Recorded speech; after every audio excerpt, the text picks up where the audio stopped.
Hi everyone, this is তুলি। Welcome to my another video.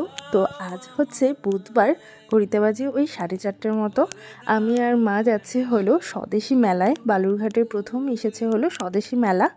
তো আজকেই হচ্ছে লাস্ট, তো ভাবলাম যে একটুখানি ঘুরে আসা যাক স্বদেশি মেলা থেকে। যদি করো মিষ্টি ভুল হাতে হাত রাখতে। তো পৌঁছে গেছি মেলাতে। আর এইখানে না মেলার যেগুলো স্টল বসেছে সবগুলোই ভারতের বিভিন্ন রাজ্য থেকে এসছে। আসাম, ত্রিপুরা, নাগাল্যান্ড, অরুণাচল প্রদেশ, বিভিন্ন রাজ্য থেকে এখানে স্টল বসেছে। আর সামনে এগোতেই দেখছি যে কিছু মহিলা কিছু জিনিস তৈরি করছে বা কিছু একটা। তো প্রথমে ভাবলাম যারা স্টল দিয়েছে তারাই বুঝি, পরে জানতে পারি যে না, মেলা যে 4-5 দিন ধরে শুরু হয়েছে তারা এখানে প্রশিক্ষণ নিচ্ছিল বেতের বা বাঁশের তৈরি জিনিস কী করে তৈরি করতে হয়। তো সেটারই প্র্যাকটিস তাদের চলছিল।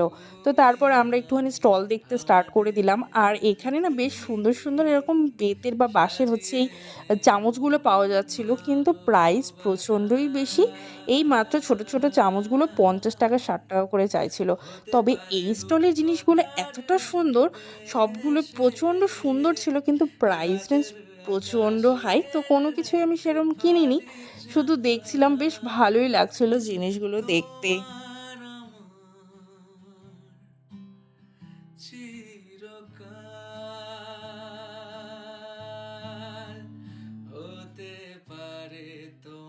বেশ ইউনিক ইউনিক জিনিসপত্রও এসছে। এই স্টলটা যেমন অরুণাচল প্রদেশ থেকেও এসছিল। এখানে হচ্ছে পাওয়া যাচ্ছিল এমন ভীষণই সুন্দর হচ্ছে সূর্যমুখী ফুল, হচ্ছে বেতের তৈরি, ভেতরে আবার লাইট দেওয়া রয়েছে। তো বেশ সুন্দর, প্রতিটা দোকানেই বেশ ইউনিক ইউনিক জিনিসপত্র রয়েছে। তো মেলা একটু ঘোরার পর বাইরে চলে এসেছি। এখানে দেখছি যে কিছু ফুড স্টলও বসেছে অল্প কিছু। তো তোমরা কারা কারা স্বদেশী মেলায় গিয়েছো বা এসছিলে অবশ্যই কমেন্টসে জানিও। আর তোমাদের ওখানেও কি যেমন স্বদেশী মেলা হয় সেটাও কিন্তু অবশ্যই কমেন্টসে জানিও। তো চলো, বাই বাই।